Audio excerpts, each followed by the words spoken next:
Hello everyone, good morning. আমি উমা। আমার ছোট্ট একটা পরিবারের পক্ষ থেকে তোমাদের সকলকে জানাই অনেক অনেক ওয়েলকাম আর ভালোবাসা। আজকে দিনটা ছিল রবিবার, আর এখন ঘড়ির কাঁটাতে সময় হচ্ছে সকাল 7টা মতন। আজকে সকালবেলা ঘুম থেকে উঠে সমস্ত বাসি কাজগুলো কমপ্লিট করে আমি কিন্তু স্নানটা সেরে নিয়েছি। যাই হোক, আজকে তো ছুটির দিন, ছুটির দিনে কিন্তু অনেক কাজকর্ম থাকে, তবে সকালের কাজগুলো যদি সেরে নিতে পারি টাইমের মধ্যে, তাহলে বাকি কাজগুলো কিন্তু খুব সুন্দর করে ম্যানেজ করতে পারি।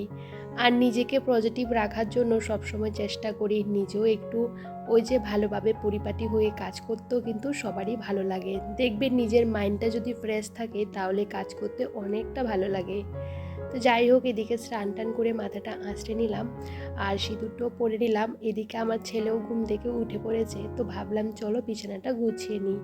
দেখবে প্রত্যেকটা কাজ যখন হয়ে যায়, যদি বিছানাটা তোলা না হয় তখন মনে হয় কোনো কাজই করিনি। সকালে আমি ঘুম থেকে উঠেছিলাম 5:30। আজকে বাইরের জায়গাগুলো একটু পরিষ্কার করেছিলাম।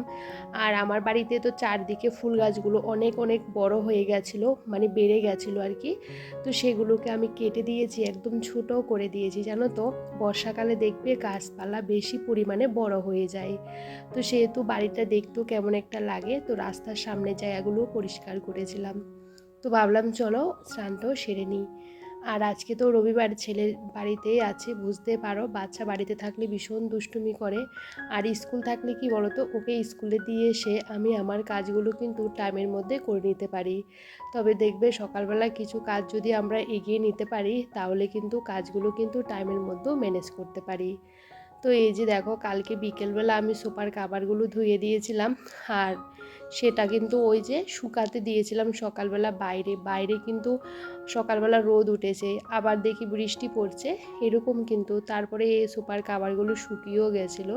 তো ভাবলাম চলো সবটা এখন গুছিয়ে জায়গাতে রেখে দেব। আজকে আর সোফার কাভারগুলো পাতলাম না, আজকে একটা বিছানার চাদরই পেতে দিলাম। কারণ সবসময় একই রকম জিনিস পাতা থাকলে না ঘরটা কেমন একটা লাগে। মাঝে মধ্যে চেষ্টা করি এটা সেটা পাততে। তবে কি বলতো, আমার সোফার কাভার এক সেট, মানে বেশি নেই আর কি, এক সেটে। আর যেহেতু সোফার কাভারেরগুলো না ভীষণ দাম, একটু ভারী ভারী, মানে এগুলো ভালো আর কি, পাতলাগুলো না সোফার মধ্যে থাকতে চায় না। সেহেতু ভারীগুলো কিনতে গেলে ওই যে 1000-1200 টাকা পড়ে যায়। তো আমি এক সেট গড়িয়া হাট থেকে কিনেছিলাম অনেক বছর আগে, সেগুলো কিন্তু আমি ব্যবহার করছি। যদিও বা এখন অনলাইনে সুন্দর সুন্দর কিন্তু সোফার কাভার পাওয়া যায়, তবে এই মুহূর্তে আমি কিনছি না আর কি। যেগুলো আছে সেগুলো দিয়ে কোনো রকম চালিয়ে দিয়েছিলাম। আর আমার ঘরে না অনেক সিঙ্গেল বিছানার চাদর আছে। যেহেতু আমার বর ওই যে ওখানে থাকে বাইরে, ওদেরকে কি বলতো সিঙ্গেল বিছানা চাদর দেওয়া হয় আর কি। তো সেহেতু ও কিন্তু বাড়ি নিয়ে আসে, অনেকগুলো দেওয়া হয় তো ও আর রাখে না, বাড়িতে নিয়ে চলে আসে। তবে সিঙ্গেল বিছানা চাদরগুলো কোথায় পাতবো, মাঝে মধ্যে সোফার মধ্যে পাতি, দেখতেও কিন্তু বেশ ভালো লাগে। আর এদিকে সকালে তো আমার বাসি সমস্ত কাজকর্ম হয়ে গেছে। তো ভাবলাম চলো এদিকে ছেলেকে একটু পড়াতে বসাবো।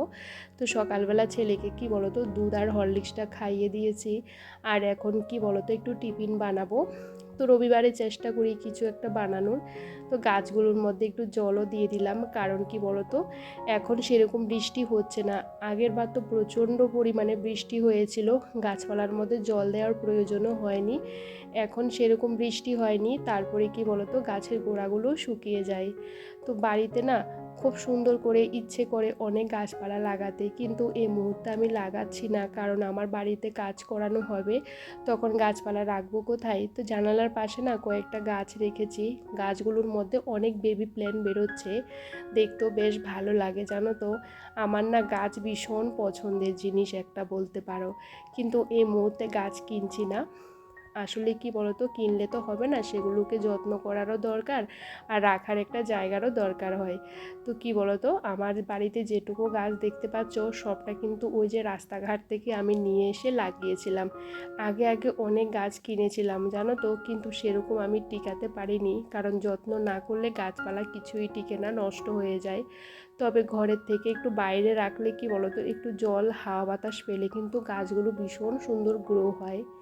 তো যাই হোক, গাছগুলোর মধ্যে জল দিয়ে দিয়েছি আর এখন ছেলেকে পড়াতে বসাবো। ওকে পেন্সিল আর বইটা দিয়ে রেখেছি। তো ভাবলাম চলো আজকে সকালবেলা একটু লুচি আর আলুর তরকারি করি। সাদা আলুর তরকারি করেছি আর এদিকে কিন্তু এই যে ফুলকো ফুলকো লুচি করেছি, যদিও বা সবটা ফুলেনি, কিছু কিছু ফুলেছে আর কি। আসলে কি বলতো, আমি না লুচি টুচিগুলো খেতে ভীষণ ভালো লাগে, কিন্তু ওই যে খাই না, খেলে তো শরীরের ওয়েটটা অনেকটা বেড়ে যাবে। আমি সবসময় চাই আমার শরীরটাকে আরও কমাতে আর কি। সেজন্য সবসময় খাবার দাবার একটু কন্ট্রোল করে খাওয়ার চেষ্টা করি। তবে মাঝে মধ্যে দেখবি খেতে ইচ্ছে করে। তবে ওই যে আমি গনে গনে দুটো খেয়েছি, তো সবগুলো আমরা খাইনি, রেখে দিয়েছি। বিকেলবেলা ছেলেকে আবারও খাওয়াবো আর কি, সে কারণে। আসলে লুচি না ওই যে বেশি একটা খাওয়া যায় না, তেলের জিনিস তো, সে কারণে। যাই হোক, এদিকে খাওয়া দাওয়া করিয়ে আমরা দুজনে এই যে বসে পড়েছি ছেলেকে কিছু পড়াশোনা করাতে। কারণ রবিবারে চেষ্টা করি ওকে একটু সকালবেলা নিয়ে একটু বসতে। কারণ কি বলতো, দেখবে সকালবেলা যদি আমরা বেশিরভাগ কাজটা এগিয়ে নিতে পারি, বাচ্চাকেও একটু সময় দিতে পারি। তো আজকে বেশ অনেকটা দিন ধরে হয়ে গেছে আমার আলমারিটা, ভাবলাম গোছাবো। একদমই জিনিসপত্রগুলো এলোমেলো হয়ে গেছে, বহুদিন হয়ে গেছে আমার আলমারিটা গোছানো। যদিও বা সবসময় গোছানো থাকে, তবে মাঝে মধ্যে অনেক সময় কি জিনিসটা কোথায় রেখেছি মনে থাকে না। সে কারণে কি বলতো, তো জামা কাপড়গুলো একদম এলোমেলো হয়ে যায় খুঁজতে গেলে আর কি। তো এইগুলো সবটা শীতের জামা কাপড়, ভেবেছিলাম একটু বাইরে রোদ্দুরে দেব, কিন্তু এই যে হালকা হালকা বৃষ্টি পড়ে, তো সে কারণে আর বের করিনি। তো এগুলো কি বলতো, এখন জায়গাতে গুছিয়ে রাখছিলাম। জানো তো, অনেক সময় জিনিসপত্র আমরা গুছিয়ে রাখলে সেগুলো পেতে অনেকটাই সুবিধা হয়। আর একটু সাজিয়ে গুছিয়ে রাখলে না জিনিসটা দেখতেও বেশ ভালো লাগে। সেটা ভিতরে হোক আর বাইরে হোক, দেখবে অনেকটা পজিটিভ এনার্জিও পাই আর কি কাজ করতে। তো দেখো, আমার আলমারিটা এখন আমি গুছিয়ে নিচ্ছিলাম, কারণ জামা কাপড়গুলো গোছানো না থাকলে না ভীষণ অসুবিধা হয়ে পড়ে। এই যে প্যাকেটগুলো দেখতে পাচ্ছ, এই প্যাকেটগুলোর মধ্যে আমার সমস্ত রকমের ব্লাউজ রাখা আছে। আমার তো সেরকম শাড়ি ব্লাউজ নেই, যেহেতু পরি না, আর আমি সেরকম কেনাকাটাও করি না। যেটুকু শাড়ি টাড়ি আছে এগুলো আমার বিয়েতে পাওয়া কিছু, আর কিছু হলো বিয়ের আগে আর কি আমি কিনেছিলাম কোনো ওকেশন পারপাসে। তো সেই সমস্ত শাড়ি, কিন্তু বিয়ের পর আমি সেরকম দামি কোনো শাড়ি আমি কিনিনি। তো যাই হোক, আমি সবসময় আলমারির ভিতরে এই যে এরকম করে কি বলতো ন্যাপথলিন রেখে দিই, আর একটা সেন্টের বোতল আর কি, পারফিউম আর কি, যেটা আমার ভীষণ পছন্দের, ইউজ করা হয় না, সে কারণে এরকম খোলা মুখ করে রেখে দিয়েছি। যখন আলমারিটা খুলি তখন কি সুন্দর একটা জানো তো স্মেল বেরোয়, ভীষণ ভালো লাগে। যাই হোক, এভাবে আমি আলমারিগুলো অর্গানাইজ করে রাখি, দেখতেও ভালো লাগে আর জিনিসপত্র পেতেও অনেকটাই সুবিধা হয়। আজকে রান্নাবান্না সেরকম চাপ নেই, কালকে রান্না করেছিলাম সবটা রয়ে গেছে, তো ভাবলাম আজকে আর সেরকম কিছুই রান্নাবান্না করব না। কালকে শাক করেছিলাম, দেখো বেশ কিছুটা রয়ে গেছে, তো সেটা আমি ভালো করে গরম করে নিলাম। আর কালকের মাংসর তরকারি রয়ে গেছে, সেগুলো এক এক করে গরম করে নিচ্ছিলাম। আজকে আর কিছুই রান্নাবান্না করব না। মাঝখানে ছেলেকে ডিম সিদ্ধ করে আর ফল কেটে দিয়ে দিয়েছি, ও কিন্তু খেয়ে নিয়েছে। তারপরে আমি এসেছি এই যে রান্নাবান্নাগুলো ওই যে একটু গরম করতে। দেখবে আগের দিনে রান্নাবান্না থাকলে কাজের পরিমাণটা অনেকটা কম থাকে। আর জানো তো, রান্নাবান্না না চাপ থাকলে না ভীষণ ভালো লাগে, রান্না করতে সবারই একটু অসুবিধা হয়, তবে রান্নাবান্না না থাকলে তো আরও ভীষণ সুবিধা হয়। তো আমার যেহেতু একার সংসার, সেরকম রান্নাবান্নার চাপ থাকে না। অনেক সময় কি বলতো, আগের দিনে তরকারি একটু বেশি থেকে গেলে আমি এভাবে চালিয়ে নিই। তো যাই হোক, আজকে সেরকম কিছু রান্নাবান্না করিনি। আর ভীষণ পরিমাণে গরম লাগছিল, এতটাই ব্যবসা গরম কি আর বলবো বন্ধুরা। সবসময় তো আর পাখা চালিয়ে ঘরে বসে থাকা যায় না, কারণ আমাদেরও সংসারে টুকিটাকি অনেক কাজকর্ম থাকে, যেগুলো নিজেকেই একা হাতে সামলাতে হয়। আর আজকে একটু তেঁতুলের শরবত বানিয়েছি, যেটা আমার ছেলেও খেতে ভীষণ পছন্দ করে, আর আমিও কিন্তু বেশ পছন্দ করি। তো দুজনে কিন্তু খুব সুন্দর করে এই যে শরবতটা খেয়ে নিয়েছি। আর বাইরে হঠাৎ করে বৃষ্টি এসেছে, আমি বাসনপত্র মাজতে গিয়েছিলাম, আমি মোটামুটি অর্ধেক ভিজে গেছি জানো তো। কারণ ওই যে বাইরে বাসন মাজতে হয়, বুঝতেই পারো। আর বাইরে বাসন মাজতে গেলে ছাতা হাতে ধরে বাসন মাজতে তো ভীষণ অসুবিধা হয়। তো মোটামুটি আমার পেছনের সাইডটা ভিজে গেছে। তো তারপরে কি বলতো, তাড়াহুড়ো করে বাসনগুলো মাজলাম, তো জায়গাতে গুছিয়ে রেখে দিয়েছি। আর জানো তো বন্ধুরা, আমি না কোনো কাজ পরের জন্য রেখে দিতে একদমই পছন্দ করি না, যতটুকু পারি কাজগুলো করে নেওয়ার চেষ্টা করি। যাই হোক, সকালবেলা এই ঘরগুলো গোছানো হয়েছিল। তো ছেলে যেহেতু বাড়িতে আছে, বুঝতেই পারো, ছোট বাচ্চা থাকলে ওদেরকে একটা ঘর তো দিতেই হয়।